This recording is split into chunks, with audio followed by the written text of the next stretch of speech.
Hi everyone, welcome to my channel. In this video I will show you how to configure and turn on the Wi-Fi hotspot on your Motorola Moto E14. So first open the settings. Now tap on network and internet. Here first check the data saver option. If data saver is turned on, like in this case, we must disable it. This step is very important because when data saver is active, the phone disables hotspot controls. As you can see, settings for hotspot are grayed out.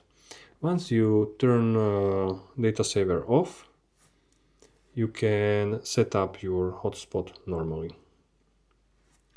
Okay, before turning Wi-Fi hotspot on, let's set up it properly. I will explain you what each settings means. So, hotspot name, let's change your hotspot name. Security. Here you can choose between several levels of protection. The best option is VPA2/VPA3 personnel as selected. It's mixed mode that works with both newer and older devices, balancing compatibility and security. Or choose VPA2 personnel and VPA3 personnel separately, depending on the devices that will be connecting to this hotspot. VPA3 personnel is the most secure and modern options, recommended for newer devices. VPA2 personnel is compatible with most devices and is a little bit less secure as VPA3. None option removes password protection and makes your hotspot open to anyone nearby. Use this only if you fully trust the environment. Personally, I do not recommend this option. Hotspot password. You can set a password for your hotspot here. Use something easy to remember but secure. Turn off hotspot automatically. Turns the hotspot off when no devices are connected for a while. It's for saving the battery. Extend compatibility. This setting allows other devices to connect by using the 2.4 GHz band.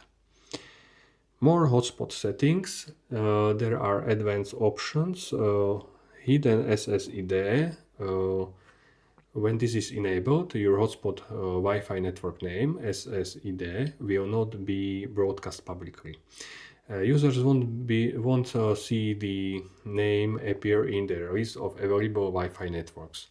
When a client device like laptop, tablet or another phone wants to connect to this hidden network, they cannot simply click on the network name. The user must perform a manual connection setup, manually type in the exact name of hidden Wi-Fi network. It's more secure this way, but not comfortable for users. Whitelist mode. This is a security feature that restricts which devices can connect to your hotspot. Only devices whose MAC address has been specifically added to an approved list, the whitelist, will be allowed to connect. Later I will show you how to add device to the whitelist. Privacy, there are options, use randomized MAC, which is default, and use device MAC. Use randomized MAC each time the hotspot is activated. Your phone generates a new randomized MAC address for hotspot network interface. Use device MAC, your phone uses its actual permanent hardware MAC address. So the first option is safer because you are not sharing your hardware MAC address. Max connections. These settings allow you to select maximum number of devices that can be simultaneously connected to your mobile hotspot. It's up to 10 devices, as you can see. Hotspot clients. By tapping on whitelist and plus manually add whitelist device, you can add devices to your whitelist. You just type here device name and its MAC address and tap on add whitelist. And on the bottom you will see the list of devices in this approved whitelist. Connected devices. Here phone shows all devices which are currently connected to your hotspot. Now I think that's everything set, and now we can toggle the Wi-Fi hotspot switch on. You can do this right here in the settings, or for faster access you can use the hotspot tile in the quick setting panel. Here it is. Tap and hotspot will be turned on. If you don't see the tile in the quick setting panel, tap the pencil icon to edit this quick setting menu, then drag hotspot from bottom area to the quick setting area, and it will be there. Okay, so hotspot is on.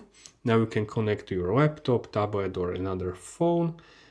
Just select hotspot name, enter the password, and it will be done. Or you can scan this QR code here. So it's easier for users with a mobile phone to scan this. It's better like writing the code. Okay, and that's all. If this video helped you, give it a like and subscribe to the channel. Thanks for watching, and see you in the next video. Bye.